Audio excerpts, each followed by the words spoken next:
Hi everyone, welcome back to HowTechs. In this video we're going to show you how iOS handles dual SIM cards on an iPhone XS Max. If you haven't already, please check out our separate how-to video showing you how to insert and remove two nano SIMs from the dual SIM tray. Once we've inserted the SIM cards, we'll show you what settings are available and unique to the dual SIM iPhones. By the way, please note that we have a Hong Kong edition iPhone XS Max here with dual SIM slots on the SIM tray. Your version may be different. You may only have a single slot on the tray, but you may be able to add a virtual SIM, an eSIM, to the phone depending on your carrier. Okay, so now we've got two SIMs inserted. Let's see what happens on the phone.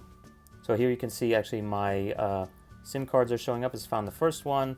The second one hasn't shown up yet. And I guess that's primary and secondary, the P and the S.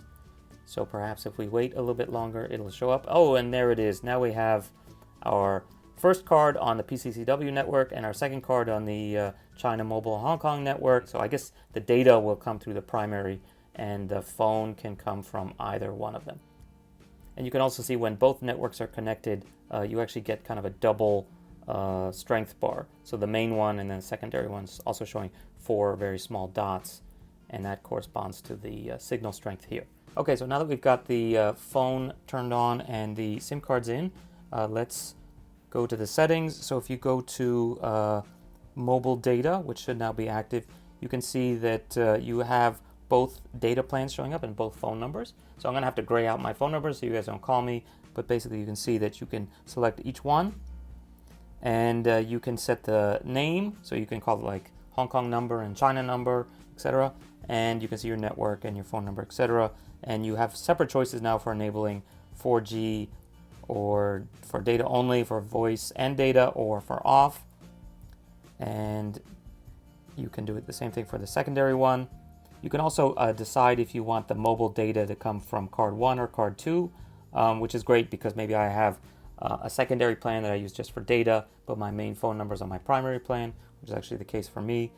You can also select data roaming on or off, but interestingly enough, you don't have separate selections for each card, so you either have to do it for both or for neither.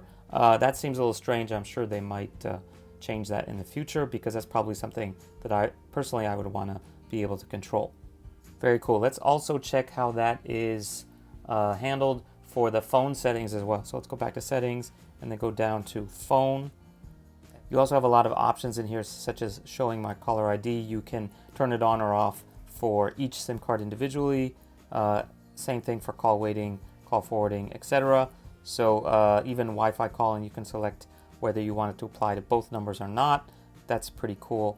So that's the main ones. There's probably lots more places where primary and secondary selection of SIMs comes into play, such as, for example, messages. Yeah, so messages and FaceTime, you can select which line you want to be your main one. Also, when you're making a phone call, you can decide if you want to call from your primary or your secondary line. So that's pretty cool. So there's lots of things in here. We probably haven't even scratched the surface. Okay, so that's a quick look at the software features available when you have dual SIM installed on an iPhone XS. In this case, we have a physical dual tray, but it should be similar if you have the single SIM tray with the eSIM installed as well. Okay, so if you have any questions or feedback, please leave them in the comment section below. Give us a thumbs up if you enjoyed this video, and do consider subscribing to HowTechs. See you next time. Bye. Today we have an iPhone XS Max, and we'll show you how to insert and remove SIM cards. As you can see, we have two SIM cards, and this is the Hong Kong edition of the phone.